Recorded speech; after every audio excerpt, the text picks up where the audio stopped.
Number 1, अधुनास्ति सर्वत्र अनास्था क्रम परंपरा, अदूरदर्शिता ग्रस्ता जना विस्मृत्य गौरवम। और क्या है? अदूरदर्शी है आज का मानव, यानी हम लोग सब अदूरदर्शी है, यानी दूरदृष्टि का अभाव है। जैसे श्रद्धेय भाई साहब कह रहे थे कि गायत्री का मतलब होता है दूरदर्शी विवेकशीलता, दूरदर्शी विवेकशीलता गायत्री का मतलब होता है। तो आज का जो मानव है वो अदूरदर्शी, अदूरदर्शिता ग्रस्ता, ये दूसरा कारण है। जना विस्मृत्य गौरवम, और हम लोग अपने आत्म गौरव को भूल चुके हैं, यानी हम लोग चैतन्य तत्व हैं ये हम भूल चुके हैं, हम लोग आत्म तत्व हैं ये भूल चुके हैं, हम ईश्वर के अंश हैं ये हम लोग भूल चुके हैं, ये हम आनंद के पुत्र हैं। हम लोग क्या है? अमृत से पुत्रा, हम लोग अमृत के पुत्र हैं, ये हम लोग भूल गए, अपने गौरव को भूल गए।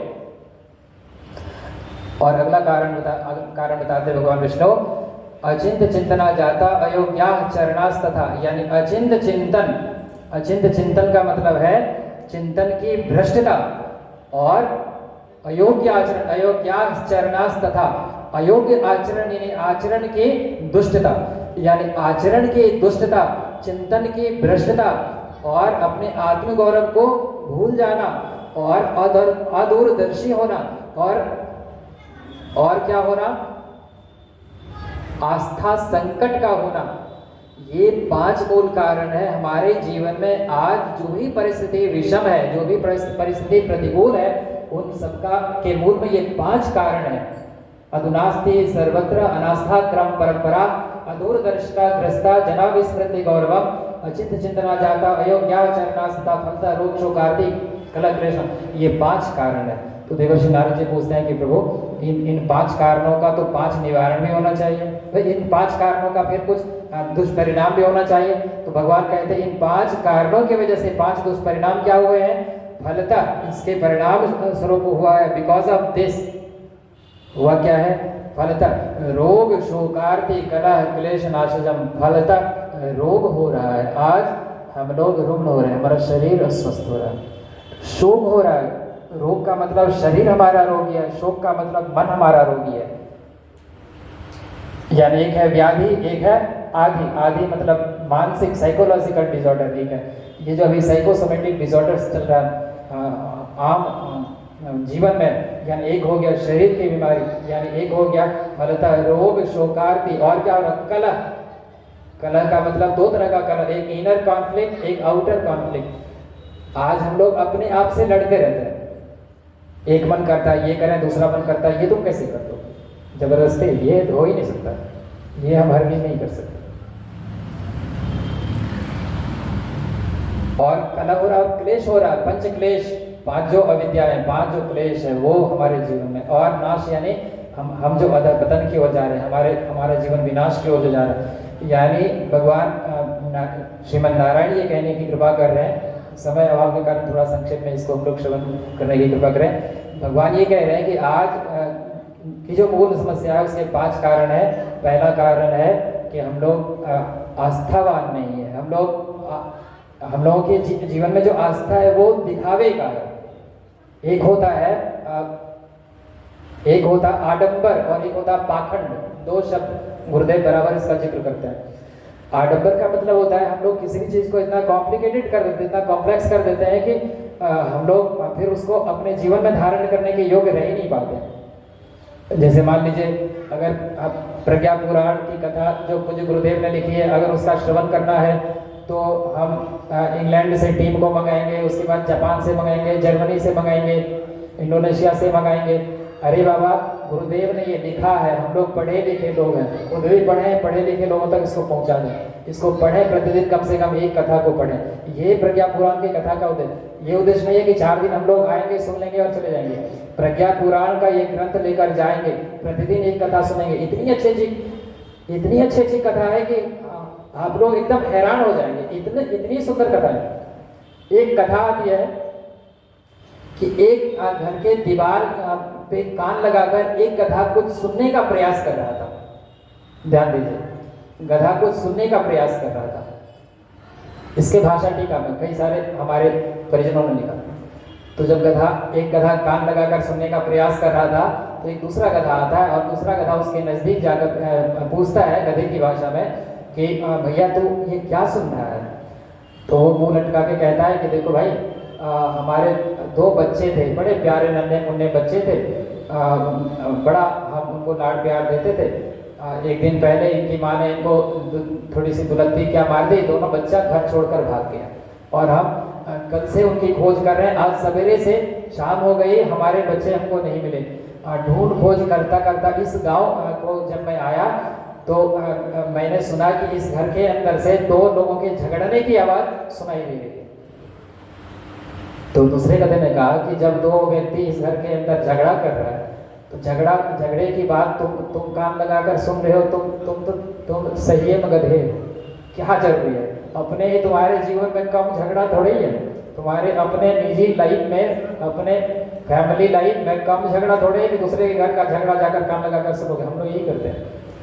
तो पहले गधे ने कहा देखो नहीं, इसमें इस झगड़े से हमारे लाइफ, हमारे काम की एक चीज निकल के सामने आने वाली है, हमारा एक मकसद, एक मसला सॉल्व होने वाला, इसीलिए मैं कान लगाकर सुन रहा हूँ। तो क्या मसला सॉल्व होने वाला? तो इस झगड़े के बाद हमको हमारा दोनों खोया हुआ बच्चा मिलने वाला है। तो अरे झगड़ा खत्म होगा तो दोनों बच्चा कैसे तुमको मिल जाएगा? तो इन्होंने कहा कि तू भी ध्यान लगा कर सुन, जो 2 व्यक्ति आपस में झगड़ा कर, जो भी 2 आपस में झगड़ा कर रहा, उसमें से एक कह रहा कि गधे का बच्चा तू घर से भाग जा, और दूसरे को कह रहा है तू गधे का बच्चा तू घर से भाग जा। यानी पहला कह रहा है कि तू गधे का बच्चा है और दूसरा कह रहा है तू भी गधे का बच्चा है, तू घर से भाग जा, तू घर से भाग जा। तो इनको लगा कि 2 ही बच्चा मेरा भागा है घर से, जरूर ये दोनों बच्चा इसके घर में आ गया होगा। तो इसके घर वाले बोलते हैं कि तू गधे का बच्चा है तू घर से भाग जा, फिर दूसरे को बोलते हैं तू गधे का बच्चा है तू घर से भाग। तो जैसे ही झगड़ा खत्म होगा, झगड़ा खत्म कैसे होगा?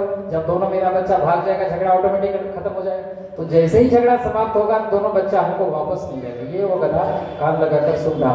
दूसरा गधा बोला अरे ये अब तुम गधा नहीं रहा, अब तुम धीरे धीरे इंसान के लेवल पे तुम्हारा प्रमोशन, ये शरीर जो तुम्हारा छूटेगा तो अब पक्का गारंटी है तुम तो इंसान बनोगे।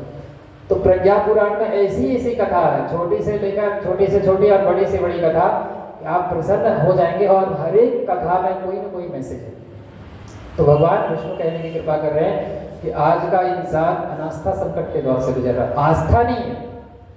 एक बहुत बड़े जैन फकीर हुए, बौद्ध परंपरा में एक संत हुए जापान में, वो एक कड़ाके की ठंड में एक बौद्ध मंदिर में शरण लिए रात्रि विश्राम के लिए, और उसके पास वो गरीब फकीर थे, एक ही कंबल था। और रात में जब उनको ठंड लगी तो उनको लगा कि अब एक कंबल से जाड़ा जाएगा नहीं, तो हमको कोई उपाय करना चाहिए। तो उन्होंने आसपास लकड़ी खोजा, मंदिर में कुछ नहीं था, तो गौतम बुद्ध की एक मूर्ति थी लकड़ी की, उन्होंने एक मूर्ति उठाई और उसमें आग लगा दिया और उसको मजे से ताप रखा था। जब चरचर की आवाज हुई लकड़ी के खटखुट की जलने की, तो जो मंदिर का पुजारी था वो दौड़ के बाहर आया। अब उसने इसको देखा कि इसको लोग सिद्ध पुरुष कहते हैं, इतने बड़े महापुरुष मानते हैं, इसकी लोग पूजा करते हैं, और ये देखो कितना निकट्टू है, कितना निकम्मा है, कितना नास्तिक है, ये भगवान की मूर्ति को ही आग लगाकर ताप रहा है। और उसने उसको भला पूरा कहना शुरू किया कि जल्दी से तुम मठ से बाहर निकल जाओ। तो वो बगल का एक डंडा उठाया और डंडा से जो रात बच गई थी उसको ऐसे टटोल रहा। उसने कहा कि अब तो सत्यानाश कर दियो, अब तुम क्या कर रहे हो? उसने कहा कि तुम्हारे भगवान की मैं अस्थियां खोलता हूँ। उसने कहा कि लकड़ी की मूर्ति में अस्थियां कैसे होंगी? तो उन्होंने कहा कि यही तो मैं देख रहा हूँ कि लकड़ी की मूर्ति में अस्थियां कहाँ होंगी। तो जब लकड़ी की मूर्ति, तुम्हारे भगवान की जो लकड़ी की मूर्ति उसमें अस्थियां नहीं, तो फिर ये भगवान कैसा है? काहे इस भगवान की पूजा करते हैं? उसको धक्के मारकर पुजारी बाहर निकाल देता है। रात भर बेचारा वो ठंड में ठिठुरा और वो गेट बंद कर लेता है। और सवेरे जब वो फाटक खोलता है तो देखता है कि वो रोड के किनारे बैठा हुआ मील के पत्थर पर पुष्प चढ़ा रहा है और प्रेमाश्रु से उसका विसर्जन कर रहा है, उसके ध्यान में लीन है, उसकी पूजा कर रहा है, उसके आराधना कर रहा है। तो जब वो बौद्ध मंदिर का पुजारी उसके पास आता है कि अब तो हद हो गई, अब तो हमको तुम अपने बारे में कुछ बताओ कि तुम ये करते क्यों हो? रात में तुमने भगवान की मूर्ति को जलाकर आग ताप दिया और अभी मील के पत्थर की तुम पूजा कर रहे हो, ये मामला क्या है? उन्होंने कहा कि मैंने अपनी शब्द को मिटाने के लिए तुम्हारे भगवान की मूर्ति में आग नहीं लगाई थी, मैंने तुम्हारे पाखंड को जलाने के लिए उस मूर्ति में आग लगाई थी। जो अब तक तुम पूजते रहे उनको भगवान समझ के, लेकिन जब मैंने पूछा कि इसमें अस्थियां मैं खोज रहा हूँ, तो तुमको ये भाव नहीं आया कि हमारे भगवान की मूर्ति जली है तो भगवान की अस्थियां जरूर होंगी। तुम्हारे भीतर वो आस्था नहीं है, यानी तुम्हारी जो आराधना है, उन्होंने कहा कि मैं मील के पत्थर की पूजा इसलिए कर रहा हूँ क्योंकि जहाँ पर आराधना होती है, सच्ची आराधना, वहाँ पर आराध्य प्रकट हो जाते हैं। जहाँ पर पूजा होती है वहाँ भगवान प्रकट हो जाते हैं, जो पूज्य है वो प्रकट हो जाते हैं। जहाँ साधना होती है वहाँ जो साध्य है, परम साध्य परमात्मा वो प्रकट हो जाते हैं। तो भगवान विष्णु कह रहे हैं कि यही सारी परेशानी है जिसके कारण आज का मानव इतना हैरान परेशान है। अब देवर्षि नारद जी पूछते हैं कि हे प्रभु, एक तो मेरा प्रश्न था कि आज इतनी परेशानी क्यों है, तो हमको समाधान मिल गया कि आज आस्था संकट है, मूल रूप से आस्था का दुर्भिक्ष है, यानी दुर्बुद्धि हम सब पर सवार है, इसकी वजह से इतनी परेशानी है। और दूसरा हमारा प्रश्न था कि सामान्य लोग अपने कल्याण के लिए कोई सरल ऐसा उपाय कर सके जिसके लिए उनको कुछ ज़्यादा करने की जरूरत नहीं पड़े, घर छोड़कर बाहर जाने की जरूरत नहीं पड़े, कोई लंबी चौड़ी साधना कर, इसका कोई उपाय प्रभु बताइए। तो भगवान ने दोनों चीज़ों का उपाय एकदम एक सुंदर तरीके से भगवान ने बताया है कि ये जो दोनों परेशानी है, यानी जीवन साधना के सरल सूत्र जन सामान्य के लिए करने योग्य, सुग्राह्य, बोधगम्य, यानी जानने में भी आ सके, करने में भी आ सके, इसके सूत्र, और ये जो अभी आस्था संकट है, इसको भगाने का सूत्र, दोनों का सूत्र एक ही है, फॉर्मूला एक ही है। यानी आज जो तमाम तरह की समस्याएं हैं, तमाम तरह के जो संकट है, तमाम तरह की जो विभीषिकाएं हैं, उन सबका अगर एक समाधान, कारण तो कई सारा दिया जा सकता है, आप भी 5 कारण बता देंगे, हम भी 5 कारण बता देंगे, भगवान विष्णु जी ने भी 5 कारण बता दिया। कारण बताने वालों की कमी भी नहीं है, कारण खोजने वालों की कमी नहीं है। अगर कमी है तो उसका उपाय समाधान बताने वालों की, और समाधान को सही तरीके से बताने वालों की, और उस समाधान को जीवन में अमल में लाने वालों। तो भगवान इसका समाधान देखिए क्या देते हैं। भगवान बोलते हैं, धर्मस्य चेतना भूयो जीविताम कर्तुमद्यतो अधिष्ठात्रिं युगस्यास्य महाप्रज्ञामृतं वराम गायत्रीं लोक चित्तेतां गुरु पूर्ण प्रतिष्ठितां पराक्रमं च प्रक्रमं कर्तुं सर्वत्र नारद पवित्रतो नारदां तो यज्ञां च प्रचंडां प्रकराम कर्तुमेवाद्या निवार्यं मन्यतां त्वया। ये भगवान विष्णु समाधान बता रहे हैं हम सब के लिए। पूज्य गुरुदेव ने बड़ा उपकार किया हम सब पर, पूरी मानवता पर। इतने तरह की जो समस्या है, हमारी व्यक्तिगत जीवन की समस्या है, या सार्वजनिक जीवन की समस्या, आध्यात्मिक जीवन की समस्या है, गृहस्थ धर्म से जुड़ी समस्या, सबका समाधान भगवान कह रहे हैं कि सबका मूल कारण है कि हमारे अंदर जो धर्म की चेतना, रिलीजियस कॉन्शियसनेस का एक तरह से अभाव हो गया है। हमारी चेतना एक तरह से मूर्छित हो गई। हमारे अंदर भक्ति तो है, हमारे अंदर ज्ञान भी है, हमारे अंदर वैराग्य भी है, लेकिन ज्ञान और वैराग्य मूर्छित है, और हमारे अंदर की जो भक्ति है तो वो एक तरह से कृशकाय हो गई है, वो एक तरह से दुर्बल हो गई है। और उसको अगर फिर से हम लोग जीवंत करना चाहते हैं तो भगवान कह रहे हैं कि धर्मस्य चेतनाम भूयो जीविताम कर्तुमद्यतो, यानी अपने अंदर व्यक्तिगत जीवन में, सामाजिक जीवन में, राष्ट्रीय जीवन में, पूरे वैश्विक लेवल पे अगर हम धार्मिक चेतना का पुनर्जीवन चाहते हैं तो अधिष्ठात्रीम युगस्यास्य महाप्रज्ञामृतं वराम, यानी इस युग की जो अधिष्ठात्री शक्ति है, गायत्री शक्ति, उसको जन जन तक पहुंचाना पड़ेगा, हर जीवन तक उसको प्रवेश देना पड़ेगा। गायत्री लोक चित्तेताम कुरु पूर्ण प्रतिष्ठिताम, भगवान कह रहे हैं गायत्री लोक चित्तेताम, यानी इस गायत्री तत्व को, गायत्री महाविद्या को लोक चित्ते, यानी लोगों के चित्त में, ये जो हमारा मन बुद्धि चित्त अहंकार होता, चित्त जहाँ पर हमारे संस्कार पड़े रहते हैं, यानी हमारे चित्त में गायत्री महाविद्या को क्या करना है, पूर्ण प्रतिष्ठित, यानी पूर्ण रूप से प्रतिष्ठित करना होगा। Only this is the solution, there is no way out, और कोई दूसरा उपाय नहीं है, भगवान विष्णु कह रहे हैं। धर्मस्य चेतनां भूयो जीवितां कर्तुमद्यतो अधिष्ठात्रीं युगस्यास्य महाप्रज्ञामृतं वराम गायत्रीं लोक चित्तेतां कुरु पूर्ण प्रतिष्ठितां पराक्रमं च प्रक्रमं कर्तुं सर्वत्र नारद पवित्रतो नारदां तो यज्ञां च प्रचंडां प्रकराम कर्तुमेवाद्या निवार्यं मन्यतां त्वया। ये भगवान विष्णु समाधान बता रहे हैं। यानी समस्त रोगों की एक ही औषधि है, समस्त रोगों की एक ही औषधि है। और उस औषधि का नाम क्या है? गायत्री महाविद्या, ब्रह्म विद्या, ब्रह्म ज्ञान, आत्मज्ञान, परमात्मा का ज्ञान, तत्व ज्ञान। आप कुछ भी कह लीजिए, आप कुछ भी कह लीजिए। आप जब चैतन्य चरितावली पढ़ेंगे तो उसमें एक बड़े सुंदर श्लोक का समावेश हुआ है शरीर के बारे में। इदम शरीरम शत संधि जर्जरम पतत्यवश्यम परिणाम पेशलम किमौषधे कृष्यसे मूढ़ दुर्मते निरामयम कृष्ण रसायनम। इदम शरीरम शत संधि जर्जरम, ये जो शरीर है 100 जोड़ों से एकदम जर्जर है, कमजोर हो गया। पतत्यवश्यम परिणाम पेशलम, इसका पतन होना, इसका विनष्ट होना, इसका समाप्त होना अवश्यम भावी है। तो किम औषधे, औषधि क्या है? औषधि क्या है? किम औषधे मूढ़ दुर्मते, हे मूढ़ दुर्मते, हे अधम।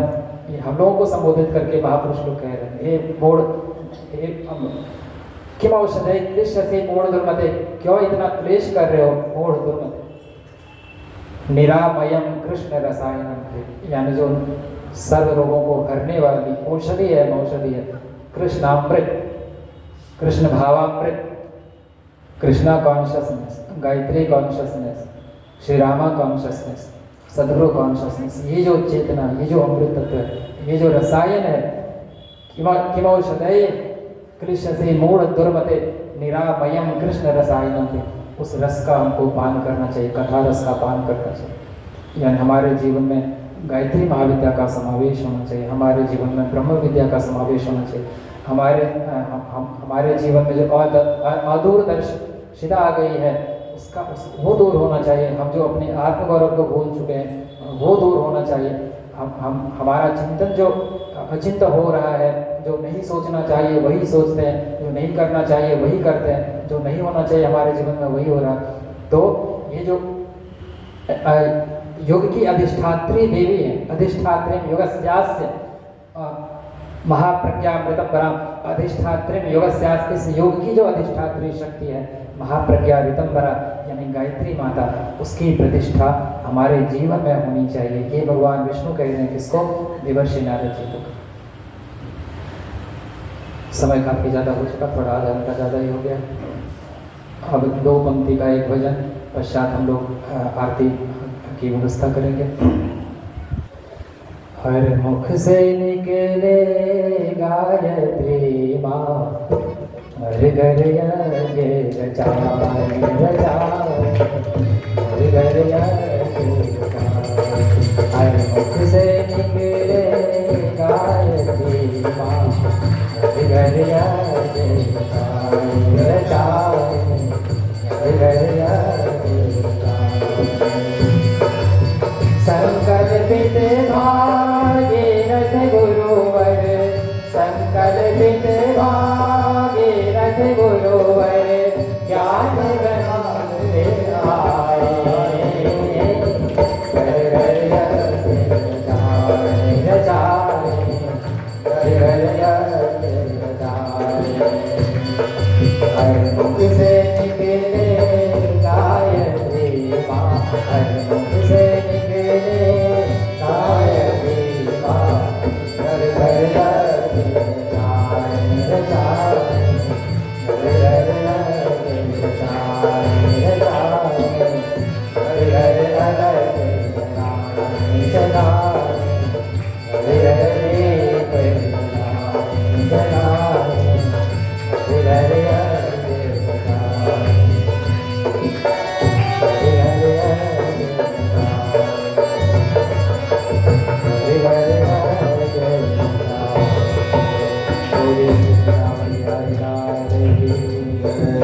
परम पूज्य गुरुदेव की, परम वंदनीय माता जी जय, शांति कुंज हरिद्वार की जय, आनंद कंद भगवान की जय। आरती के लिए कृपया हम सभी खड़े हो जाए। ओम ब्रह्म वेदांत विदो